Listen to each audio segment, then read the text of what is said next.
안녕하세요, 여러분. 더 딥다이브입니다. 유망한 기술 기업, 특히 이제 의료 분야 성장주의 주가가 확 빠지는 걸 보면 여러 생각이 드실 겁니다. 2024년 들어서 한때 40%나 주가가 빠졌던 회사가 있다면 이게 그냥 일시적인 조정일까요? 아니면 뭔가 좀 더 근본적인 문제가 생긴 걸까요?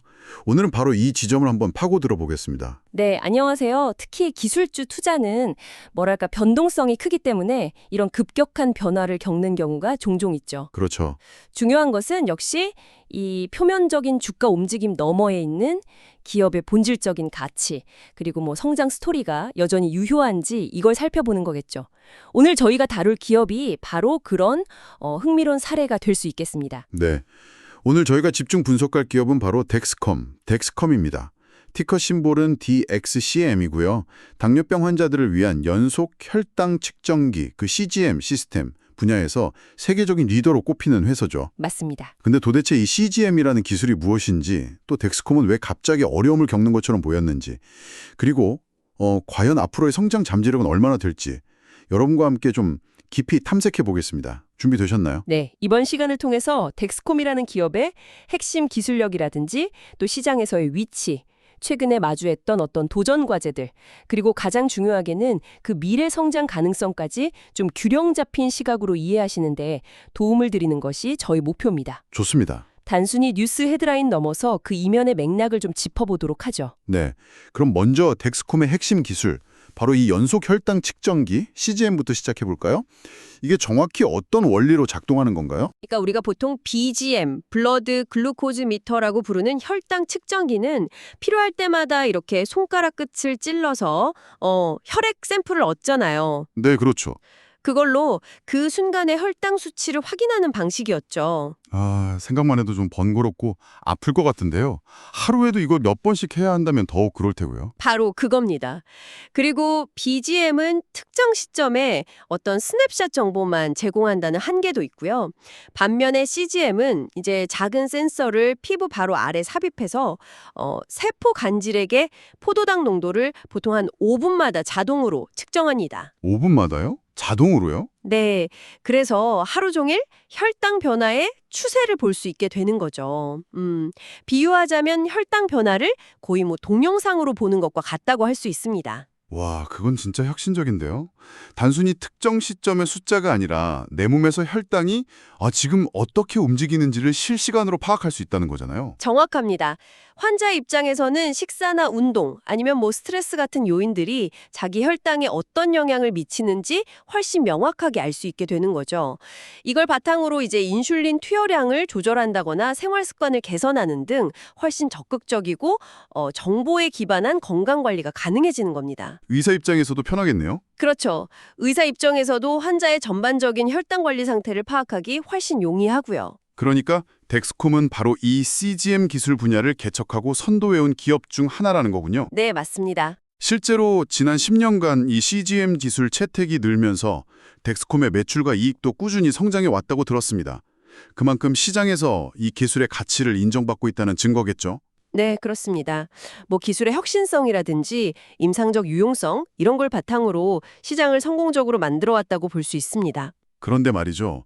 그렇게 잘 나가던 덱스콤의 주가가 왜 올해 들어서 40%나 급락했던 걸까요?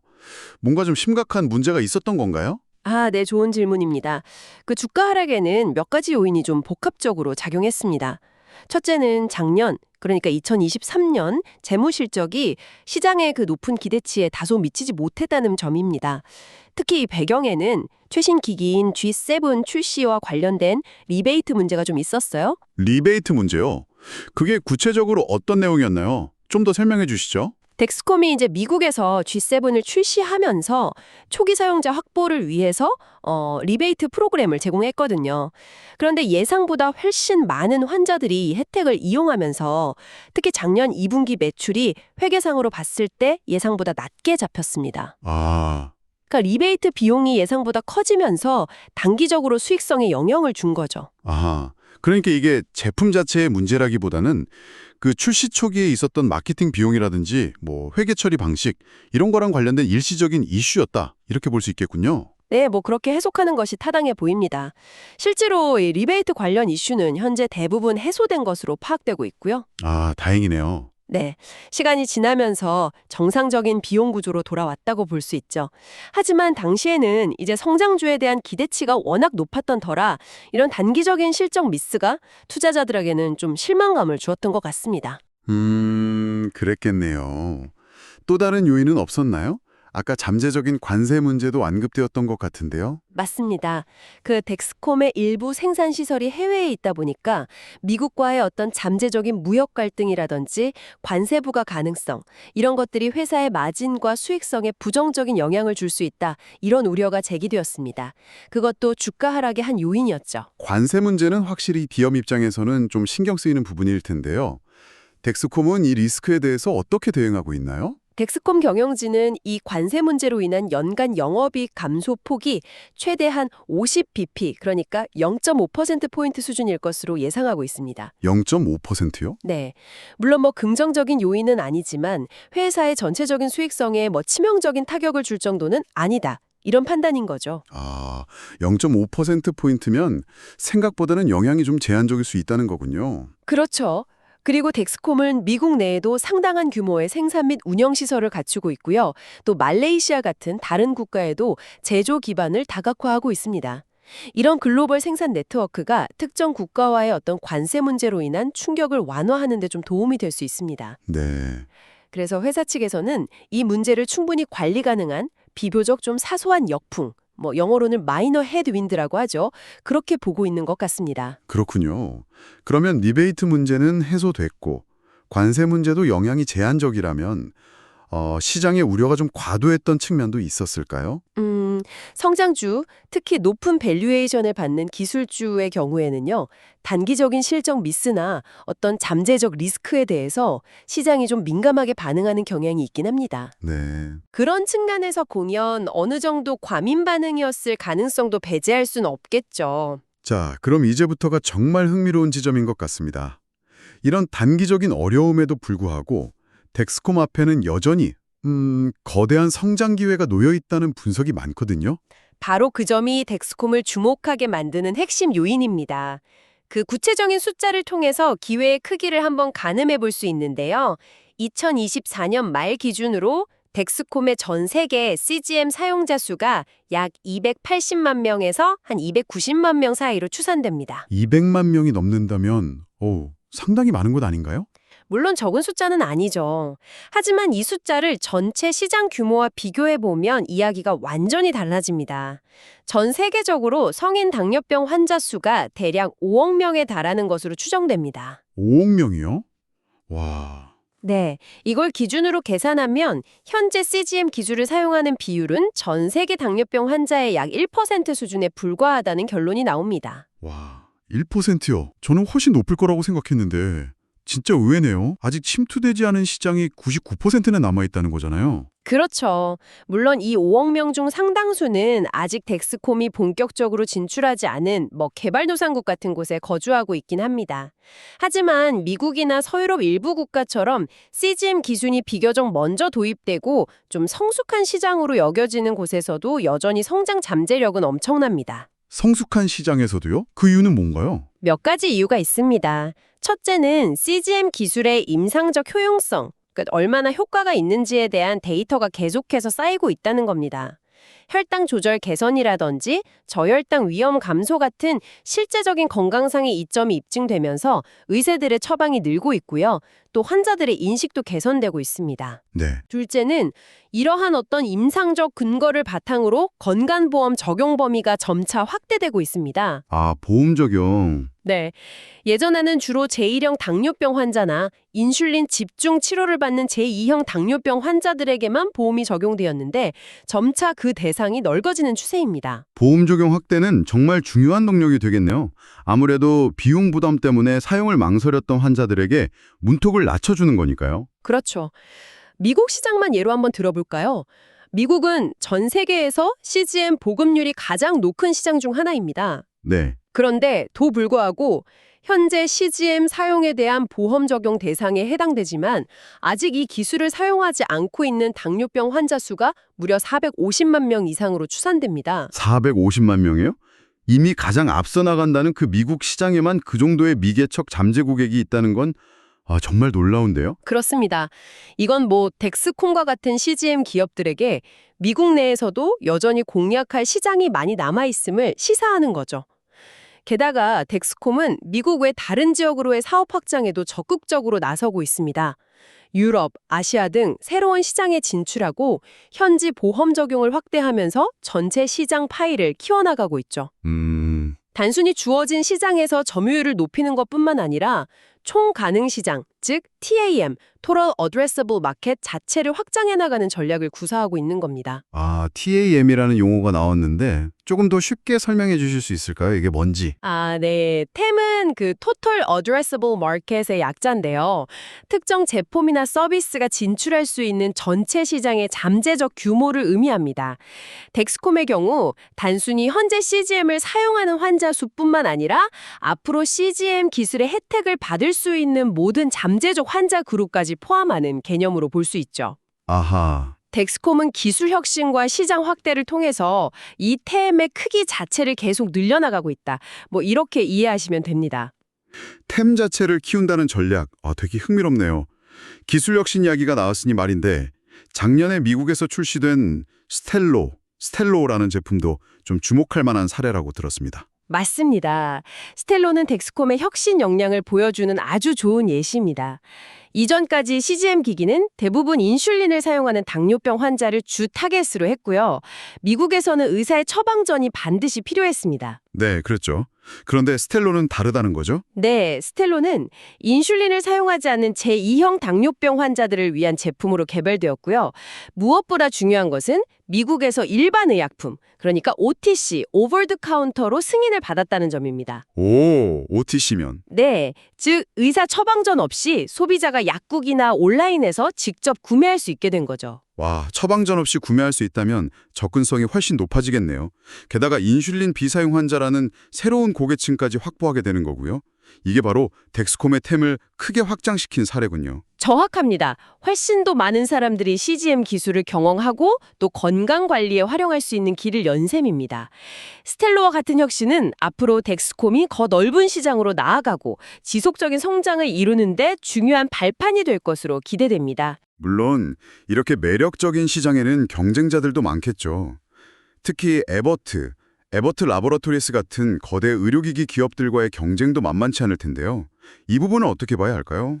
네, 경쟁 환경은 분명히 치열합니다. 에버트의 프리스타일 리브레 시리즈는 덱스콤의 강력한 경쟁 제품이죠. 하지만 덱스콤은 이러한 거대 기업과의 경쟁 속에서도 기술적 우위나 혁신을 바탕으로 CGM 시장의 리더 자리를 굳건히 지켜왔습니다. 어떤 점에서 그렇죠?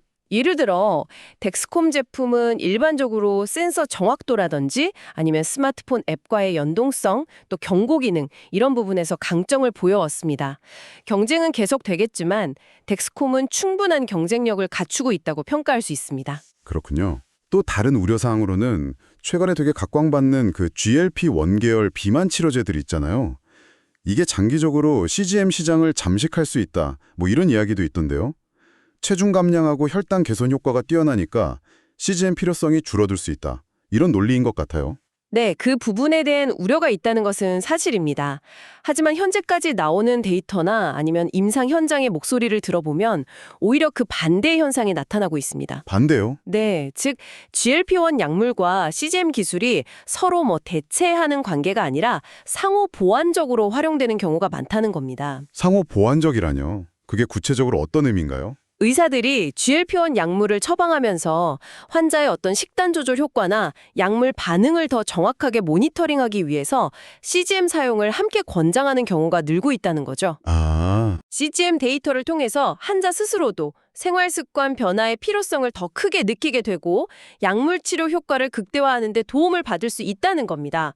즉, 이 두 가지가 함께 사용될 때 시너지 효과를 낼 수 있다. 이런 인식이 확산되고 있습니다. 그렇군요. 단순히 뭐 경쟁 관계가 아니라 오히려 서로의 가치를 높여주는 파트너가 될 수도 있다. 이런 거네요. 이거 되게 재미있는 관점인데요. 네, 따라서 GLP-1 약물의 부상이 CGM 시장에 미칠 부정적 영향은 좀 제한적일 것이라는 전망이 우세합니다. 오히려 장기적으로는 건강관리에 대한 관심 증가로 이어져서 CGM 시장 확대에 긍정적인 영향을 줄 수도 있고요. 네, 그리고 앞서 언급했던 단기적인 문제들이 좀 해소되고 성장세가 회복되는 모습도 나타나고 있다고요? 그렇습니다. 그 G7 리베이트 이슈가 해소된 이후에 덱스콤의 매출 성장세는 다시 회복 궤도에 오른 것으로 보입니다. 예를 들어서 가장 최근에 발표된 2분기 실적을 보면 매출은 12억 달러로 전년 동기 대비 15% 증가했고요. 그리고 일회성 비용 등을 제외하고 회사의 어떤 핵심적인 영업 성과를 보여주는 그 비일반 회계 기준 넌갭 주당 순이익은 0.48달러로 약 11.6% 증가했습니다. 넌갭 주당 순이익. 이게 조금 생소할 수도 있는데 이게 왜 중요한 지표인가요? 그 비일반 회계 기준, 즉 넌갭 이익은요, 인수합병 관련 비용이라든지 주식 기반 보상 같은 특정 항목들을 제외하고 계산한 이익입니다. 그래서 보통 회계 기준에 따른 당기 순이익, GAAP 이익보다 회사의 지속적인 핵심 사업 운영 성과를 더 잘 보여준다고 여겨지기 때문에 특히 성장 기업을 분석할 때 투자자들이 많이 참고하는 지표 중 하나입니다. 알겠습니다.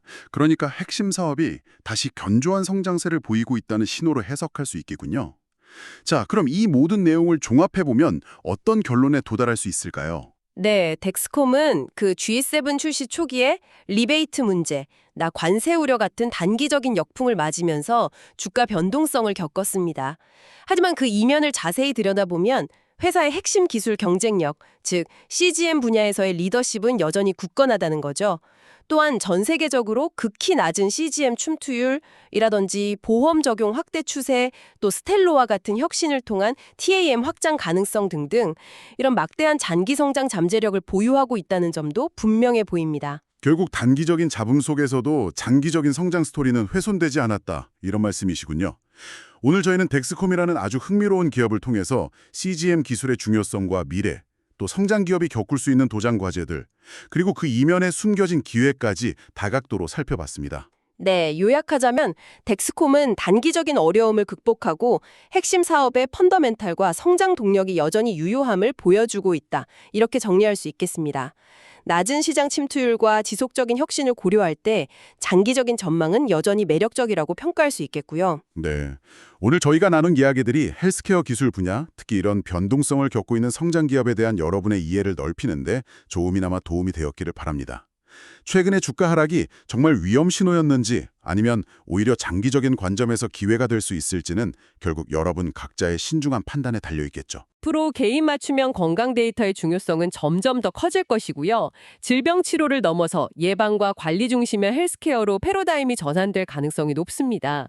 이런 큰 흐름 속에서 앞으로 한 10년 뒤 CGM과 같은 기술은 단순히 당뇨병 관리를 넘어서 우리 건강관리 방식에 어떤 혁신적인 변화를 가져올 수 있을까요? 어쩌면 지금 우리가 상상하는 것 이상의 새로운 쓰임새와 시장이 열릴지도 모릅니다. 이 점에 대해서 한번 깊이 생각해 보시면 흥미로운 통찰을 얻으실 수 있을 겁니다.